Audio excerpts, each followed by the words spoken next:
All right. Hi, everybody, and welcome to the Crohn's Veteran Podcast. My name is Jordan McConnell with my co-host, CJ Cabrera.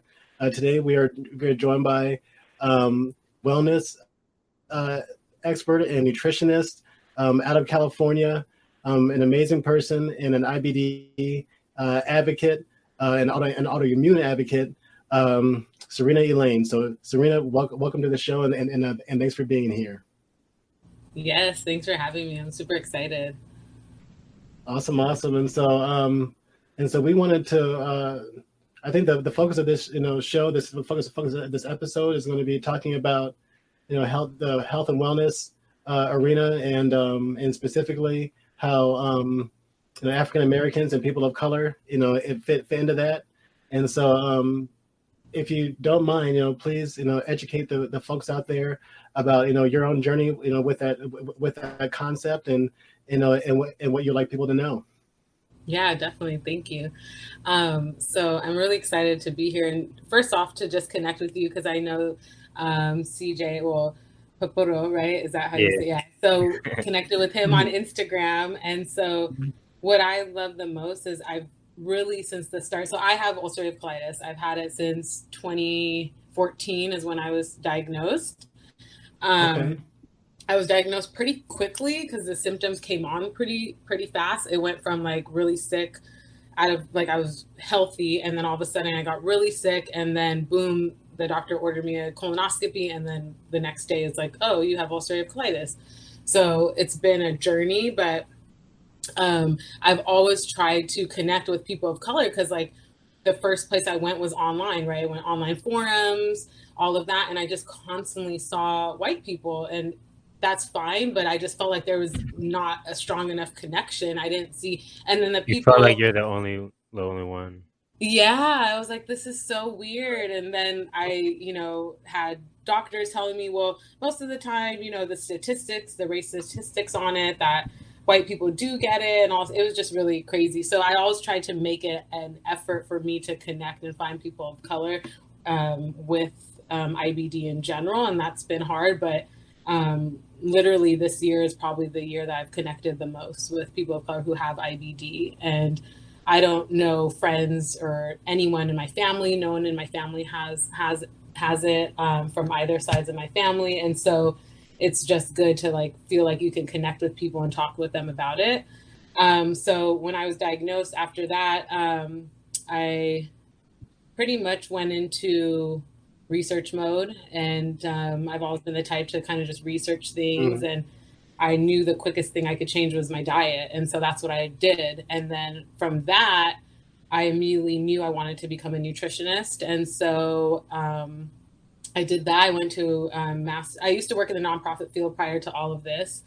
So I worked with communities of color all the time. I worked with Okay. women in recovery, women in substance abuse. I worked with men from San Quentin. So like I did a lot of reentry type of work, and so I loved it. But it's very stressful, and it doesn't allow for me to like take breaks. Like if I'm interviewing, let's say an inmate in a prison or a jail or doing an event, I can't stop and run and use the restroom. You just can't. That's not how it works. And so I kind of knew that I Right. had to change my career as well. So it was like I naturally gravitated towards nutrition. And so I went and got my master's in nutrition, well, integrative and functional nutrition, which really means so I call myself a functional nutritionist and I'm a certified wellness coach as well. And so I use food as medicine to bring back balance to the body. That's what I do.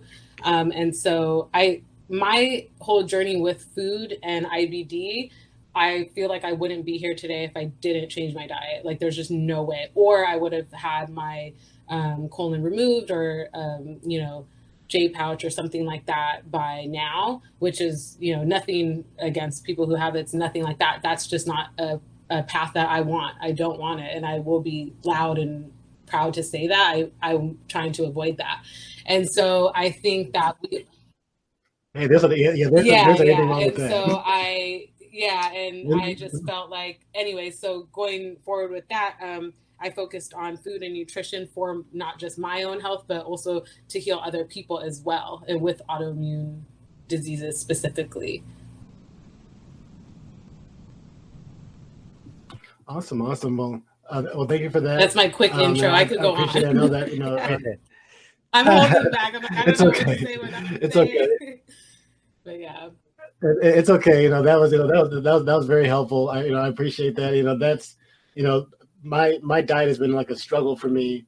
I've had Crohn's disease for 25 years, and I would say the last 11 years has been active with my ileum being removed and a couple of surgeries and stuff. And so I have, so now I have kind of permanent symptoms. And so so trying to find the right foods that are IBD friendly is this kind of an ongoing challenge. And so so for the folks out there and with ulcerative colitis or IBD that may be new to it, are there some foods or beverages that people should stay away from, that people should maybe try, in your opinion?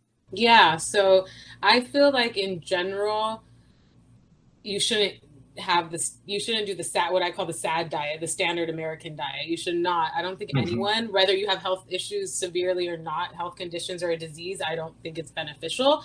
And it's just a lot of processed food, junk, a lot of refined sugar. So I always believe that, and I see obviously with my clients, not everyone's the same, not everyone has the same even preferences and whatnot. And so I work with my clients where they're at. So I do believe that I take everyone off the standard American diet and get them towards a diet that's like more sustainable for themselves. But I do believe, so I went from that and I've tried vegan, I've tried like pescatarian, I've tried vegetarian, I've tried the SCD, I've tried the low FODMAP, I've tried the elimination. I mean, I've done it all. Like I really have done every diet. For me, where I landed, where I feel the most optimum is more kind of between paleo and vegan or plant-based. I want to say, I don't want to say vegan, but paleo and plant-based. And so it's not a ton, like when people used to think paleo, I know they think like bacon and bacon fat, and you're cooking in all this like lard and stuff, and they've promoted it in the past. But for me personally, I don't do well with that. And so, and I don't eat like that even when I did eat strictly like paleo. So I do more like where things come from. So it's like ethical. So, I call myself like a conscious carnivore. I don't eat like conventional meat. I do everything grass fed. If it's beef, lamb, nice. If I'm doing chicken, it has to be pasture raised, free range, things like that. And so that's what I stick to. And then I always stick to dark leafy greens. I always tell everyone they really should be getting more dark leafy greens in. And I know you guys had your episode where you talked a lot about smoothies, and I was laughing so hard when you were talking about CJ hated his smoothie that he made. It was like disgusting. He's like, no, I'm never doing this again. I was like, oh my God, I could give him so many smoothie recipes. Yeah. Please send them. Please send them. I will. But I can't say that that was hilarious. That was hilarious. And so but I can't say that my son, he's, like most little kids, they're always on like the McNuggets and the macaroni and stuff like that. And so I can probably say that since I have Crohn's disease and I love smoothies, that he's been having, the carrots and the spinach and stuff in his smoothies ever since he was a baby. And so like now that's the only way he knows how to make it. So now it's like, that's normal to him to put that kind of stuff into a smoothie, but he still won't eat it outside of it. So like, so he won't eat a plate of broccoli, but he'll take like a pile of broccoli and put it into the blender himself. Good. Anyway, he can get it. Anyway, that's right. I'm not complaining. Yeah. And so awesome. So my next question was, it's kind of that representation point of view. And so what would you kind of like to see, if you had things, your way, like what would you like to see, in regards to representation, in the African American community, what were some things that need to change in your from your point of view? Yeah. So, well, I don't identify myself. A lot of people will think automatically that I identify. I used to identify as Afro-Latino. Oh, my bad. That's ignorant of me. So. No, it's okay. It's fine. I get it. I've been getting it forever. But just heads up, I'm in the Bay Area. There's no Puerto Ricans. I'm half Puerto Rican. There's no Puerto Ricans. There's no Dominicans. So they don't know what you are. And they're like, oh, you're black or you're mixed with black. Like, I think they just automatically assume that because anyways, so I am half Puerto Rican and I'm also Egyptian and Palestinian. So that's my whole mix. So I do identify as a person of color. But so for me, I think like in general, what I want to say as just representation of people of color, because I don't want to speak on anyone, whatever they identify as, but I just think that there is this assumption and then not just assumption, but also like stereotype that like we don't deserve to heal ourselves or explore alternative therapies because that's for white people to do. And I've been posting about that a lot, and I've been doing it recently. And trying acupuncture, trying this and that. It's funny because none of those modalities actually come from the white people at all. Like none of them. Everything actually comes from people of color, other countries, Eastern medicine, all of that. But for some reason, along the way, it got like misconstrued, and I think because economically and financially, it was just like they promote it in a way where it's unattainable, right? It's like, oh my God, well, what are you going to do? Choose to pay your rent or try this new therapy that you want to try to possibly heal your condition or give you relief even or reverse it. And so I think that's where it lies, is like promoting that we too deserve to heal and to explore healing, to explore relief, to explore that. Just like the mental health, I think is condemned as well. It's like you're dealing with depression, like, no, you just gotta stay busy or get up, get a job or do whatever. It's like, no, people really deal with these real issues, and they're so even with our ancestry, I think their ancestors, they're so ingrained and like rooted in us that it's hard to bring it up with our families and our other communities because, like I said, they don't want to bring them up, or maybe they are uncomfortable and we don't know how to bring it up. And so I think the number one thing is like awareness, and keep bringing awareness to it and keep talking about it. I haven't thought long term. It's something I want to start thinking about. And with what happened with George Floyd and his murder, and now with what I feel is going to be a second civil rights movement, hopefully something like that, that and it's not just a protest, that it's a movement, and that because of this, I've been thinking kind of long term, like, well, where do I want to see myself, and what can I do in that terms from the field that I'm in? And so I've consciously always made decisions to not put my money where I feel uncomfortable putting it, or behind companies that I know that don't support communities of color. For example, if I walk into a store, this is just simple on a personal day-to-day basis, but if I walked into a store and it's empty and there's 3 salespeople and they're all white and not one has said hi to me, I'm pissed and I'm going to walk out. And I've done that before, where I actually stopped and told them, well, you just missed a sale because none of you came up to me, and I walked out. And this is like a natural beauty company where I really wanted to support, because I want to support natural, clean beauty, like a makeup store, for example. And so those type of experiences, I walk out and I will be vocal for the most part and tell someone, if not a manager. And I think that's the other thing. People of color feel like their voices are never heard. And so most people would turn around and just walk out and then maybe complain about it to their friend or their family. But we need to be calling management. We need to be calling the CEO of these companies and saying, this is my experience in your store. What are you going to do about it? You know what I mean? And so I've done that.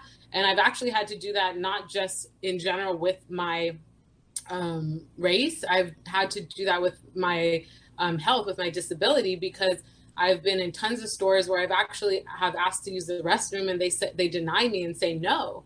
And I like, there's like that card I have. The UC card. Yeah. And I have that, and, I've showed it, and they're like, oh, well, and I've just got the worst treatment, and I don't know if it's because of race and because age, all of that. And I'm just like, I've actually, because of the experience, I had to I've gone on myself, like very embarrassing things, because I've been rejected, and I've gone to CEOs and higher ups because of that too. And I think those experiences have made me strong, but also made me realize, like, yeah, if I walked out and called my mom and cried to her about it later, someone close to me, what is that going to do? That allows, my emotions, but someone needs to be held accountable and responsible for treating people like this. Agreed. And yeah, and so that's a big thing for me that I think, awareness and bringing it to that. Right. I've, definitely, have my fair share of, experiences that, that could have been handled a lot differently, especially with health, like the first, I've had, like 2 major surgeries. And so, in the surgery that I had in Omaha, as an example, I told somebody that, I won't say the hospital, but I told somebody where I had the surgery, like, oh my gosh, I can't believe you're alive. And so like, that people thought that it's a miracle that I'm here, based on on the treatment of, people of color, at that kind of facility and stuff. And also, I've just been, treated, as a number, by medical professionals and stuff. And I was in severe pain for several months or so, and went to the emergency room several times in one year for pain and stuff. And and then I was treated like a kind of like a strung out drug addict because I was in severe pain and trying to look for pain medication and stuff. And so it's just yeah. So the idea that especially in the health and wellness, bringing awareness to the fact that people of color don't have superpowers if we feel the same pain as everybody else. Yeah. And so if things hurt the same for everybody. And so and people need, and so people trying out, there's nothing wrong with acupuncture. My wife is works at a health and wellness center, as a matter of fact. Oh. And so she's a licensed massage therapist, and so she does the facility that she has does all of that, what she just mentioned, the cupping on the back, and acupuncture. They have a salt booth. They do all different modalities as far as massage therapies and things of that nature. And so, of course, so you're talking to friendly people that believe in what you're doing. And so I definitely believe in this kind of like the whole person concept. You can do a lot of different things to make yourself feel better. And so but yeah, so I won't talk too much here. I'm gonna have CJ ask you a couple of questions too. All right, this is personal question. So yeah, it's about like my appetite and stuff like that. Mm-hmm. So I used to eat like, I want to say like 2 to 3 meals a day, but then I got in a flare up and then my appetite completely went away. And then I had to be forcing myself to eat. And I use cannabis now to try and stimulate an appetite. But I want to know is, how could I easily force food back into myself without hurting myself? Because I know if I eat too much, that ends up hurting me more than not eating. Yeah. It's not an easy answer to just tell you, you know what I mean? Because for me, like if I work with anyone, even when my friends will text me at random health like questions or nutrition questions, I'm like, okay, like we'll go into it because I just have to know like deeper, like your history a little bit. But yeah, I just like want to figure out exactly like, like there's what's the main reason that you have appetite issues, and so wondering where that stems from, like deeper, because there's always deeper. I know that some people will have their chronic or autoimmune disease diagnosed, but that doesn't mean that's it. Like there's so many layers to it, and our GI tract or colon and all of that is not just affected, it's our whole body, our whole system. Once something's chronically inflamed, that's a big issue. And so our whole body, and including our mind, obviously, we experience a lot different than anyone who doesn't have something like that. And so yeah, it's not an easy answer to just answer a question to just answer, but I could definitely help you like one-on-one after that. I would like that. Yeah, like I want to explore with you. I know that you do like CBD and like flowers and stuff like that. And I saw some of your reviews on it, which is awesome. I was into CBD for a while, but I still take it as tinctures, but not flowers. And so I do tinctures, but I feel like THC would definitely give you, like, stimulate your appetite. I agree. Like,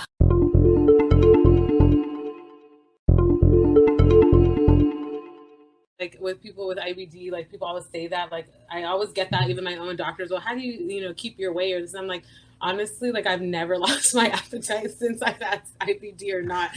I love food. I was a foodie before. Like I was so bummed when I had to like change my diet, but I love it. I feel like it's kept me alive and afloat for so long and healthy as much as it could be. And so yeah, I have to be, I use THC and I have to be very careful because I already have a good appetite. And then you put in the THC and I'm like, all right, I can't stop. Right, I put the right. munchies, Turn like into a I different have to person. I scale know. back. And I'm actually, myself, I'm getting off prednisone. So I've been on prednisone. I was hospitalized in August. I've been hospitalized a few times for flares, for really severe flares. And in August, I was hospitalized for a flare that was very severe and scared really the hell out of me. I was going to say the shit out of me, but it already did that. So other than that, I was so scared. And then they put me on 60 milligrams prednisone.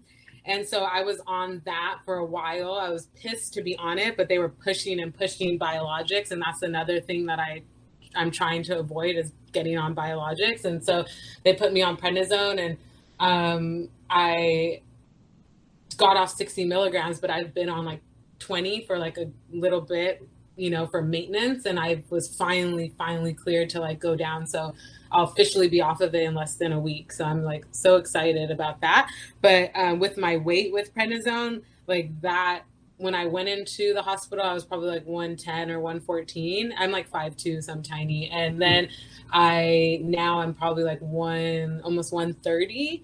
I gained weight like really fast from the prednisone, like extremely fast. But I don't really care about weight, never really did, never, still don't. Like as long as I'm healthy and my body's doing what it needs to do, I'm fine with it. I've just kind of always been that way, and so I'm okay. And I work out. I like to work out when I want. I do a lot of yoga. It's like the number one thing I do. I can't do high impact or high intensity. It's just too much. But I do yoga and a little bit of Pilates and stuff like that. But I walk and do yoga a lot. But yeah. Well, very nice. Well, I wish I could say that I could gain weight easily. It's a struggle, and so so it's still, but that's something that I would like to try to gain about 10 or 15 pounds. It's not even much. It's about just about 20 pounds. Like because I'm about like 130 on a great day. Not a good day, a great day. Same. So.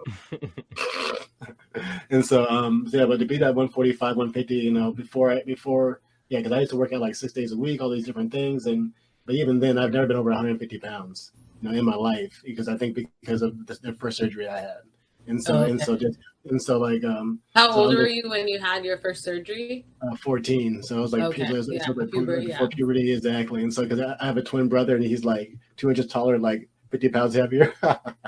Oh my gosh! Wow. And so like, does he have IBD? No, he doesn't. And so yeah. So literally, it's like we were like the same size, same shirts, same everything, same clothes, and then he just like just got a huge on me. So but he's the one with the big appetite. I always felt like he like ate all the food in the womb and stuff. So. That's funny. but anyway, CJ, go ahead. I was gonna say, how do you go about picking supplements, and is there a way not to take too many supplements and actually, get what you need? Yeah. Supplements are a big thing. I think I get asked that from everyone, especially like friends and family. I always say, so supplements, I do believe 100% that they're helpful. And that's the other thing. So whatever I couldn't get from my diet, I supplemented with. I've now, just like a warning, like even though I'm a nutritionist, I am not a doctor, so I don't treat or claim to treat, disease or anything like that. But I do feel like you do need to get supplements from reputable companies. I feel like I always tell people like Kirkland, Target, CVS, Walgreens, like drugstore, like no, no, no, no, no. They're not good. They won't work. Like it's a waste of your money. And so there's a lot of good brands out there like Vital Nutrients, Integrative Therapeutics, Cellcore Biosciences. These are like real labs that are making like bioavailable ready supplements that you can absorb. So a lot of the issues with us with IBD is we can't absorb things, obviously, because the small intestines and large intestines is where, you know, that takes place. And so that's why we're prone to not gaining weight. And then dehydration a lot is a huge one. That's why I usually end up in the hospital for myself. And so I'm constantly trying to hydrate myself all the time. And so supplements, I would say to go with those type of companies first and foremost, like more reputable companies, and then get like the bioavailable forms of things so you can actually absorb it correctly and your body will take it. So like sometimes you probably like sometimes you can't take the actual like gel or supplement form pill capsule. You take a liquid. You can take every supplement is available for the most part in liquid form. And so I always suggest people who are really struggling chronically with digestion, absorption to for sure get like liquid supplements first because you're more prone to digesting it well and responding to it. Vitamin D is the biggest one that I always advocate for. Fish oil because it's anti-inflammatory, a probiotic, no matter what. Probably 3 or 4 probiotics, to be honest. 3 is like minimum that I take because there needs to be different strains that need to go into your body. And then, yeah, those are kind of like my main. And then an anti-inflammatory, it could be something like curcumin/turmeric. I take that as well. Boswellia is a Ayurvedic Indian herb that is known for its anti-inflammatory properties as well. And there's a bunch of other good ones out there. I just started a new one called Inflama Control by Cellcore Biosciences. And so I started that about a month ago while I knew I was tapering from prednisone to hopefully balance it out. And I'm trying to think. I think that's it. Okay. All right. Well, out of curiosity, speaking of supplements, what are your feelings on like vitamin patches? Just speaking of personal questions, so I'm curious about like vitamin patches. Have you ever seen heard of those? I've heard of them, but I haven't like used them myself. Or what company is it with? Yeah. There's a friend of mine. His partner. She was using them, for her own health needs. And she's kind of like going on about, just how great they are to kind of give you, vitamins, vitamin D, iron, kind of the whole spectrum of vitamins you can get, multivitamins. You can kind of do anything. Okay. You can kind of do anything you want with them. Excuse me. There's some of them are on like Amazon, I'm sure health stores and stuff. And so I was just curious if you have any experience with that or heard anybody using them or. Yeah, that's a good one. I don't have experience with it. I don't really know. I mean, I've known more like CBD and THC patches, like they're called transdermal because you have to put them either here or the top of your foot for it to be effective to really go into your absorb.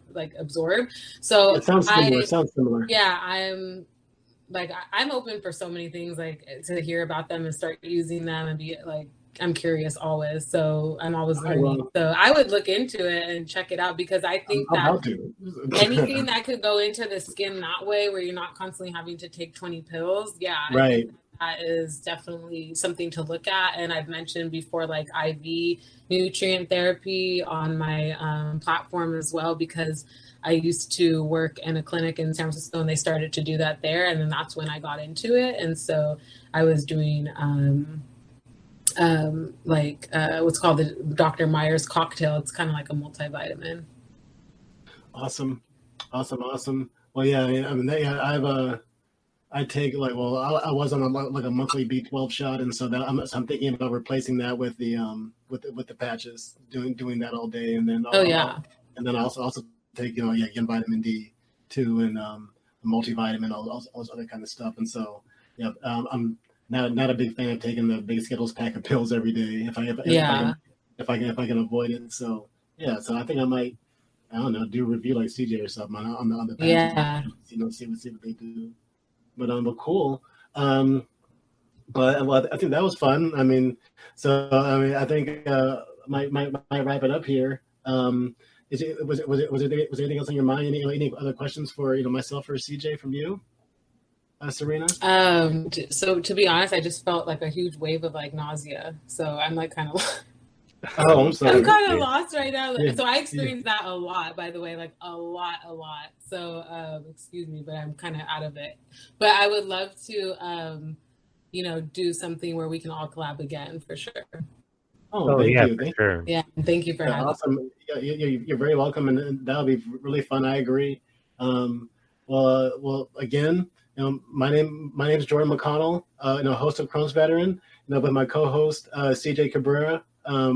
We were joined today by wellness practitioner and a nutritionist out of California, the amazing Sarina Elaine. So again, thank you for joining us today. Thank you. Yeah, catch me on social media, Sarina Elaine. I'm mostly just on Instagram, so they catch me on there. Yeah. Cool. Well, hit her up, follow her, contact her, and reach out to her for health and wellness support and advice. And again, thanks, for joining us, and have a good rest of your day. Stay safe and stay healthy. Thank you. Bye, everyone. Bye. Bye-bye.